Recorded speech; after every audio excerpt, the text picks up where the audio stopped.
今集咧想問大家一個啦好深入嘅問題，咁啊當然一樣啦，就係你心目中有你自己嘅答案啦。其實你仲有冇夢想呢？你有冇夢想過自己有啲乜嘢嘅成就呢？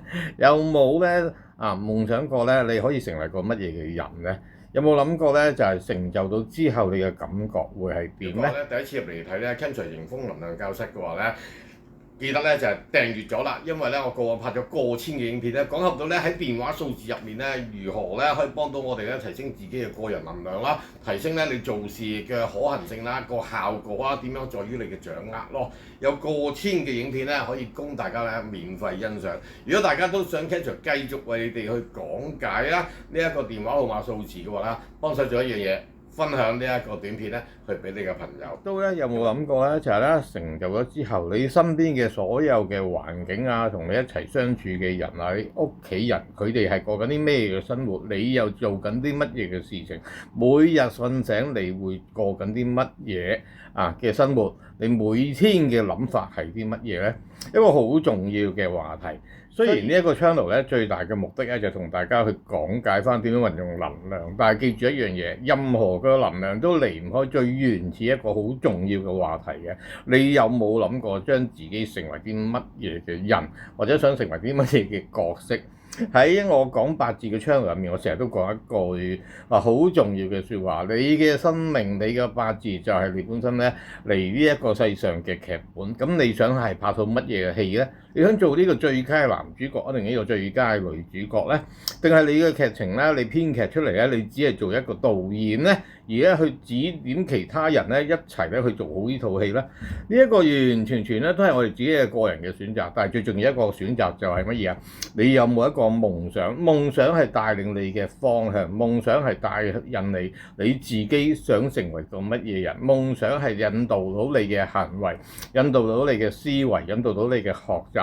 亦都最重要嘅話題，同呢個 channel 好有關係嘅就係引動你有啲乜嘢嘅能量去俾到自己。如果你每日都做緊一啲你自己好中意做，亦都知道嗰個方向係同你要嘅嘢係好有關係嘅話咧，咁你用緊啲乜嘢嘅狀態咧？仲係喺度咧死魚咁樣啊？定係咧每日都龍精虎猛，甚至乎你每日瞓個零兩個鐘都唔介意，因為我每日做緊每一個動作。行為思想或者帶出嚟嘅結果，都係幫緊我自己咧行緊去呢一個方向咧。有冇問過自己咧？我成日都好中意講一句説話：人做我做，游水跑步。點解會係咁啊？因為你覺得安全啊嘛。啲人點解咧就冇咗個夢想啊？會有呢個夢遺症啊、夢想遺失症啊。最大嘅原因就離唔開呢三個。第一個原因，我哋嘅學習入面嘅成長因為最重要嘅地方就係咧，個個人都話俾你聽，讀好書有啲好嘅成績做乜嘢師、乜嘢師，做會計師、做律師、做醫生，做一啲專業嘅人先。好得意嘅喎，冇人叫你去做生意喎，冇人叫你追求夢想喎。你嘅夢想想做一個醫生濟世咁啊，另計啊。咁呢個係你嘅夢想啊。但係咧，大部分咧，我哋嘅學習、我哋嘅長輩、我哋嘅老師或者我哋身邊見到一啲最安全嘅方法，就係做一個人做我做，個個都爭取嗰個角色嘅位置。你有嗰個聰明才智、讀書讀得好嘅，咁咪律師、醫生、會計師咯。咁所以點解啲人就追求呢一方面？但係你可能已經錯過咗讀書嘅時間，或者你咧對自己嘅讀書或者根本就行緊二路公民嘅，你就唔係書本嘅特質嘅。Ken Sir唔係一個讀書叻嘅人，但係好得意喎！我唔知點解讀起所有玄學嘅文章或者研究玄學咧，我就好醉心，甚至乎咧好歇斯底里地去望住呢個方向嚟去行咧，因為呢一個係我好中意做嘅工作，亦都係我自己有一個夢想，係將我自己學習到、研究到嘅結果分享俾更加多人，令到更加多人去普及化、深入去了解呢個生命咯，為生命創造價值咯。呢個就係我嘅追求嘅使命、追求嘅意義、追求嘅夢想啦。咁你呢？第二個影響到我哋咧冇咗呢個夢想嘅原因啦，頭先我都有提及過嘅，就係呢個安全啊。因為點解啊？你做一啲咧唔係人人都係做緊嘅嘢，你會覺得好似咧就係有個問題啦。個問題就係咧，我會有啲特張，我會喺人嘅心目中做緊一啲咧怪異嘅嘢嚇，一個怪異集嘅主持，明唔明白嗰種身份啊？佢話好似自己咧就係咧與眾不同，但係你記住一樣嘢，你有你嘅夢想，呢個係你嘅特質，呢個係你嘅權利。如果你嘅人生係追求不同嘅話，咁你好正常就做同人哋唔同嘅嘢㗎啦。如果你做人哋同樣做緊嘅嘢，即係排緊隊啦，咁你記住一樣嘢。排人尾就食人屁所有嘅結果都係人哋咧用完用剩先輪到你。設計就係三角形嘅，任何一個管理系統咧都係三角形嘅，頂就帶住三個帶住三個，如此類推咧，3、3、3咁樣行落去咁你就成為咗一個系統。但係記住一樣嘢咯，你排喺呢個金字塔入面嘅底層定係頂層咧？你記住頂層嗰個一定係創造者第二、第三層嗰啲係夢想，不過係幫人實現夢想。咁所以你揀緊啲乜嘢咧？如果你現在仲係一個人做我做游水跑步，或者係跟隨緊一個安全嘅諗法嘅，咁無可厚非嘅，係好安全嘅。但係呢個係咪你想要先？咁你係咪你要記住一樣嘢喎？人係習慣的動物，你長時間習慣咗咁樣咧，你慢慢就會忘記咗你自己想成為個乜嘢人。你仲有冇當初啱啱出嚟呢個社會做嘢嘅時候嘅雄心壯志咧？但係你10幾歲嘅時候都已經咧決定咗自己咧就係做一個定型嘅人啦。我喺一間機構入面咧，我做粒螺絲叻極咧做一個電腦板，掌管某個部門，喺我嚟講就已經係非常之滿足啦。咁你係咪已經足夠咧？所以會唔會係俾呢個安全感咧？就會拖住你咧。第三樣嘢，呢一個習慣因為你已經長時間習慣咗人做我做，長時間習慣咗唔敢諗夢想，因為諗得夢想就要冒險怕死又要怕去咧適應嘅能力，要改變自己久而久之咧，你就將自己咧就沉實咗啦，唔係你個人沉實咗，係你嘅夢想就沉實咗啦。跟住咧就淹沒咗你自己想追求嘅身份、想追求嘅方向、想追求嗰個動力。久而久之，你嘅能量就會降低咗，所以好正常地你吸嘅電話號碼翻嚟咧，一定有呢個23570。你咧嘅工作環境咧，有時就會有財星，有時就破財星，有時是非星，有時就人緣星。呢個點解會有咁嘅發生啊？記住一樣嘢，宇宙唔係因為你做過幾多好事啊。如果你做嘅好事係純粹為咗交代人，或者令到人哋覺得你係去做好事，即係尋求別人口中嘅滿足嘅話，咁唔好意思，你嘅能量都係索取緊別人嘅支持，唔係你自己產生能量去推動自己，明唔明白？所以如果你想咧，即係好似 Ken Sir 成日都講過，啲錢就兜口兜面咁樣去潑埋嚟，去飛埋你個面前面嘅話咧，咁你第一件事你要記住，宇宙係咧閲讀你嘅能量，唔係閲讀你嘅叫做咧行為簿亦都唔係滿小氣簿去記住你，但係記住一樣嘢咯，你小氣自己，你小氣別人就即係小氣自己，你唔中意別人即係唔中意自己，你對自己開心咁即係換句説話講，宇宙都對你開心，你係咪對緊自己開心咧？咁你做緊嘅工作或者你每日咧面對緊嘅人同事，你係咪一個喜悅嘅狀態咧？係好多時都會有呢一個多交嗌咁但係最重要嘅地方你係咪處理緊是非咧？處理緊呢個紛爭咧？定係你做緊一個法官咧？呢排電視劇好興講緊做法官啦，咁你係咪有一份咧好滿足嘅正義感咧？覺得咧我幫人哋咧維護到呢個正義就係我心目中喜悅啦。如果係嘅，咁你諗下點樣去做個法官喎？明唔明白？所以更加重要嘅地方咧就係咧，你到底想成為個咩人咧？你嘅夢想係啲乜嘢咧？明唔明白？如果你繼續係咁樣嘅話，繼續你係呢個接受呢個鴻圖世俗嘅人做我做嘅話，咁你久而久之你就沉澱咗，冇咗你嘅夢想，冇咗你嘅夢想就吸翻嚟你嘅工作環境你嘅電話數字你識嘅人都不自覺全部咧都係會有呢一種能量。宇宙唔會因為你妥協自己而去額外俾嘢你嘅。你可以咁講，呢個人咧有福氣，所以佢容易有錢，即係基於喺算命嘅範疇。咁係有呢一樣嘢，點解會有呢一樣嘢？因為佢去到某個時段佢個編劇俾自己或者佢本身個生命軌跡入面帶俾自己嗰個五行。嗰個五行係令到佢自己就開咗竅，清醒翻自己一樣嘢，我擁有一個膽識去為自己嘅夢想去追求。咁你知唔知幾時開竅啊？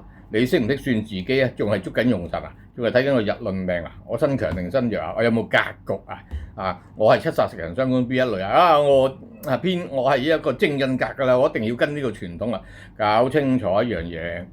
你成為咩人係你決定啊！你個八字只係一個參考數。你正印嘅話，咁即係話俾人哋只係需要參考翻一啲傳統嘅方法，但係你都一樣有權有夢想。你好簡單一樣嘢，你做個醫生，無論係中醫定西醫，你有個夢想去濟世醫人嘅，呢個係你嘅夢想。你做一個出色嘅醫師，呢個都係你嘅夢想嚟㗎，冇所謂㗎，冇話一定係要做呢一個企業家，一定係要做呢一個玄學家㗎。但係最重要嘅地方咧，你有呢一啲，咁係咪都要根據翻前人行過嘅路啊？你有冇創過一啲新嘅醫療方法啊？嗱，你有偏印嘅，你可以有呢個創造性嘅；你個八字入面有呢個始星嘅，你都好強咧，就係呢一個發明嘅能力啊。或者你好有呢一個咧，就係一個統要，咁亦都好有呢個統籌嘅帶領人啊。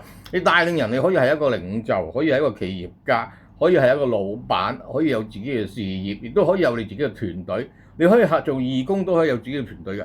所以明唔明白啊？你記住，所有人都係因為咧有夢想咧而去夠膽勇於去嘗試，因為呢個勇於去嘗試而令到呢個世界、呢個社會得以去進步。所以點解有啲人係特別成功咧？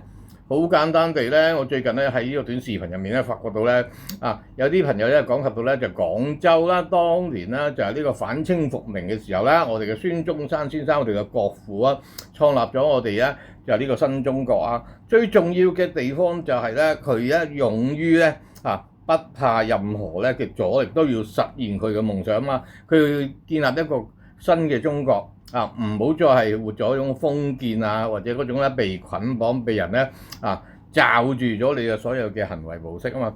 咁所以，但係你要記住一樣嘢喎，佢係做呢個反清復明係講緊啲咩啊？預咗一樣嘢喎，頭可斷血可流喎，即係預咗佢要死喎嗰分鐘。但係諗下佢有呢個夢想，有呢一個影響力，甚至乎感染到啲人去願意跟隨佢，明知會死都夠膽做。你有冇咁大咁嘅膽識啊？咁而家唔係叫你勸人去死，但係我淨係想話俾你聽，你有翻你自己嘅夢想，有翻你自己想成為你要成為嘅人，咁你咧就擁有你自己嘅卓越人生，滿足翻自己。雖然你話咁，我可能要養妻活兒，咁我都要咁，但係最重要一樣嘢，你養妻活兒嘅期間，你有冇趁一啲空檔或者趁一啲其他嘅途徑，去令到自己咧追求翻自己嘅夢想，追求翻自己想達成嘅效果咧？咁你可能你會覺得，經常我淨係諗住點樣去照顧好我自己嘅下一代將我自己嘅仔女咧培育佢成才啦。嗱，呢個都係呢個係咪最滿足到你？係咪你最喜悅、最開心、你最想要先？如果係嘅，俾心機做好佢啊！呢個都可以，唔單止係責任，呢個亦都係你嘅夢想。可能你會問Ken Sir，咁呢一啲內容你問咁多我哋嘅夢想啦，咁同我哋呢一個電話號碼有啲咩關係咧？你呢個 channel 唔係教人哋咧，就係點樣運用電話號碼數字提升自己啊？冇錯，電話號碼數字係好重要，更加重要嘅地方，你有冇夢想先啦？如果你冇夢想我俾到一個100% match 到你嘅命格 match 到你自己嘅話，咁係咪可以發揮到咧？因為記唔記得設計電話號碼一個好重要嘅環節就係呢一個啦，你嘅命格。你嘅要求要求即係你嘅夢想去配合如果純粹配合你嘅命格，但係同你嘅夢想唔配合嘅，咁有啲咩意思啊？不過咁，如果你有個夢想，又用到一個號碼，又配合到你嘅要求嘅話咧，咁啊恭喜你啦！因為點解？就算你而家欠缺咗一份膽識，因為每一個人咧初頭去諗夢想咧，都必定咧有一種咧驚誠惶誠恐騰騰雞雞咁樣，都唔知諗嚟做乜都唔知自己做唔做到。你記住一樣嘢，換咗個電話號碼就會改變你身體嘅磁頻，換咗你嘅磁頻就會改變咗咧你自己嘅諗法，改咗你嘅諗法，你就會慢慢記憶翻咧，就會幻想翻咧，同埋啟動翻咧你自己想成為個咩人同埋乜嘢嘅夢想。你擁有呢一方面嘅話咧，咁你嘅能量就會產生，明唔明白？當然你本身有夢想已經產生能量，記住你有一個能量合格嘅能量，你先會吸到一個好嘅電話，同埋配合到你現在要求嘅電話去到你自己身邊。所有嘢係因為電話號碼令到你有能量而去有夢想啊，定係咧因為你有夢想而去揾一個電話號碼提升你嘅能量，令到你更加容易達成到你嘅夢想咧？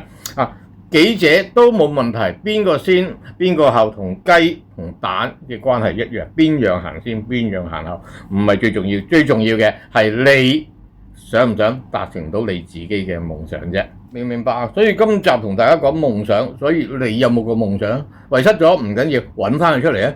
冇嘅，重新再寫過啊！記住，宇宙係讀取你嘅能量狀態。如果你本身有夢想，亦都喚醒到你嘅夢想，亦都執行緊或者發動緊去行緊呢一個方向嘅話，咁你嘅能量就得以提升。你要做嘅事情，你冇欠缺咗嘅資源，欠缺咗個條件，上天個宇宙就會安排俾你。你個安排你嘅內在嘅高我就會為你安排咧，有唔同嘅吸引力吸引到啲錢啦，兜口兜面飛埋嚟啊，吸引到好人啦、好事啊，圍繞住你自己啊。咁呢啲都係決定於你有冇呢一個夢想。你想唔想解決晒你而家手頭有嘅問題？記住，所有嘅問題都係考驗你同埋提醒你可以成為個咩人，提醒你唔好夢遺啊，唔好夢想遺失啊，揾翻自己想點樣啦。明唔明白啊？邀請大家做多一個好重要嘅動作啦，幫手喺下面嘅留言咧，去分享翻你嘅夢想係啲乜嘢咧？冇所謂㗎，乜嘢都啱㗎，呢個世界冇啱同錯嘅，最重要一樣嘢係咪你最想要，係咪你自己最想達成嗰個目標同埋效果你係想嘅唔緊要啊，我分享下咯，或者可以咁講，你講得到出嚟啊，你已經係可以起到步同埋成功到啦。當然，如果你係吹水唔抹嘴嘅，唔緊要啊，我都冇損失㗎。因為最重要嘅地方上天係唔會我哋。人最恐怖嘅地方係自己自己，或者自己埋葬咗自己。好多人咧就20零30歲咧就死鬼咗㗎啦。不過咧佢80歲先埋葬，佢身體未死㗎嘛，佢意識已經死咗啊！呢個最恐怖咯。四肢有殘缺唔係最重要，個腦殘咗先至恐怖咯。明白嗎？咁邀請大家記得咧就係呢一個留言話俾我知道你最想成為個咩人啦。分享呢一個 video 啦，俾你身邊你認為佢仲可以成功地揾翻自己夢想嘅朋友啊，同埋一個好重要嘅話題，記得訂閱啦。咁亦都多謝你嘅支持啦。睇咗呢一個 video 睇咗10幾分鐘睇到而家大家有唔同嘅留言，記得話俾我知道。下個 video 再同大家見面，拜拜。